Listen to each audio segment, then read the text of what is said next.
اعوذ باللہ من الشیطان الرجیم بسم اللہ الرحمن الرحیم۔ السلام علیکم دوستو، اشرف آسمی ایڈوکیٹ اپنے ساتھی لیگل کنسلٹنٹ جناب صاحبزادہ حذیفہ اشرف آسمی کے ساتھ آپ کی خدمت میں حاضر ہے۔ دوستو، اللہ پاک سے دعا ہے کہ اللہ پاک ہمیں حق سچ کا ساتھ دینے والا بنا دے، اللہ پاک ہمیں ظلم کے خلاف کھڑا ہونے والا بنا دے۔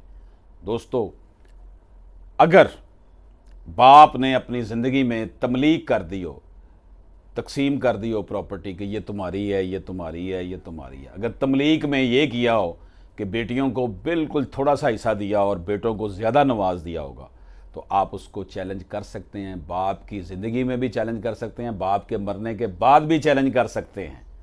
جو کہتے ہیں نا جی باپ کی زندگی میں چیلنج نہیں ہوگا، غلط بات ہے۔ آپ کو اس کے فیوچر رائٹ سے اگر کیا جا رہا ہے، محروم کیا جا رہا ہے، تو آپ کو اس کے لیے اٹھنا ہوگا۔ سول کورٹ نہیں تو ہائی کورٹ میں جا کر آپ کے حق میں فیصلہ ہو جائے گا، کیونکہ سول کورٹس میں یہ ہوتا ہے کہ ججز جو ہے نا وہ لکیر کے فقیر بنے ہوتے ہیں۔ میں نے جو دیکھا ہے ان کے اندر اتنی وہ نہیں، برین سٹارمنگ نہیں وہ کرتے، وہ کہتے ہیں ہماری جان چھوٹے آپ پہ ہائی کورٹ کر دے گی آ کر۔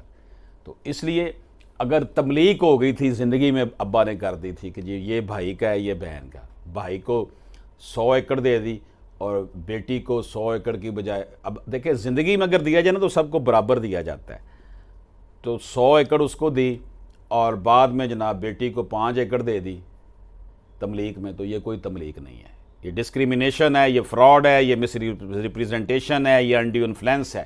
اس کی بیس پر ہونے والی ہر ٹرانزیکشن نل اینڈ وائڈ ہے۔ اس لیے ایسی تملیک کو، ایسے جھوٹ کو، ایسے ظلم کو نہیں مانا جا سکتا۔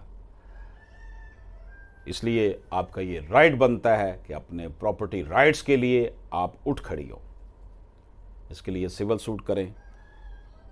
ظلم جتنا بھی ہو آخر اس نے ختم ہونا ہوتا ہے۔ اللہ پاک ہم سب کا حامی و ناصر ہو۔ اجازت دیجیے، اللہ حافظ۔